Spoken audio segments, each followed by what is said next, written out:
এই বাগানটা হচ্ছে আমাদের দা পাইনাপেল মিউজিয়াম। পাইনাপেল মিউজিয়ামের ভিতরে মানুষ আসবে, সব ধরনের আনারসের আইডিয়া নিবে।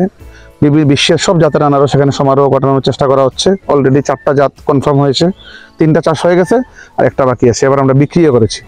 আর 12 মাস এখানে যেহেতু 3, 4, 5টা জাত থাকবে, 12 মাস আনারস থাকবে, কোনো না কোনো জাতের একটা সিজন থাকবে। তো যদি বাকি সময়টাও থাকবে।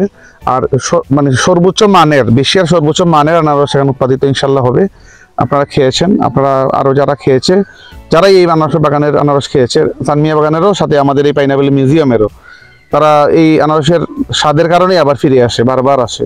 এটা কারণেই প্রসার হচ্ছে। হয়তো বালবিনা গার্ডেন অনেক লোক যাচ্ছে, হ্যাঁ, সামনে এটাতেও আসবে, ওইটাতেও আসবে, সারা গোলাপগঞ্জে এভাবে লোক আসবে। এই যে বাগানটায় বিশাল একটা জায়গা, মোটামুটি আমার হাতে এখন আছে প্রায় 80 বিঘার মতো জায়গা। আমরা 60 বিঘা করা শেষ, এখন মনে হয় আরো 20 বিঘা অ্যাড হচ্ছে আর কি, বা এরকম একটা আমাদের প্ল্যান আছে। সব জাতের, বিশ্বের সব জাতের আনারস যেন এই বাগানটাতে আসে। বাংলাদেশ না, শুধু সারা বিশ্বের সব জাতের আনারস আমাদের বা আমরা যে উদ্যোক্তা, যারা আশরাফ চৌধুরী, আমি আছি, বা আমরা যারা আছি, আমরা এটা প্ল্যান করতেছি। সব জাতের আনারস যেন কেউ এসে সারা বিশ্বে আসলেই যেন মানে জানে যেন যে এখানে একটা বিশ্বের সব জাতের আনারস পাওয়া যায়। এটা আমাদের মূল ভিউ, নাম্বার 1। নাম্বার 2 হচ্ছে এখানে আমরা চাই স্টুডেন্টরা এখানে আসুক।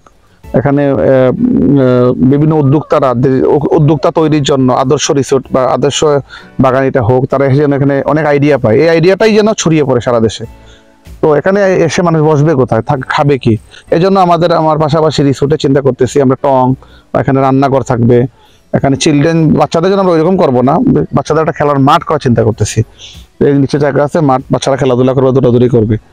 আর শুরুতে আমরা একটা পিকনিকের মতো মানুষ যেন আসতে পারি, এটাও চিন্তা করতেছি আমরা। সোজা কথা, একটা মানুষ সকাল থেকে ঢুকবে, সন্ধ্যা পর্যন্ত সব সুবিধা আমরা এই বাগানে দুপুরে খাবার টাবার সহ দেওয়ার চিন্তা করতেছি।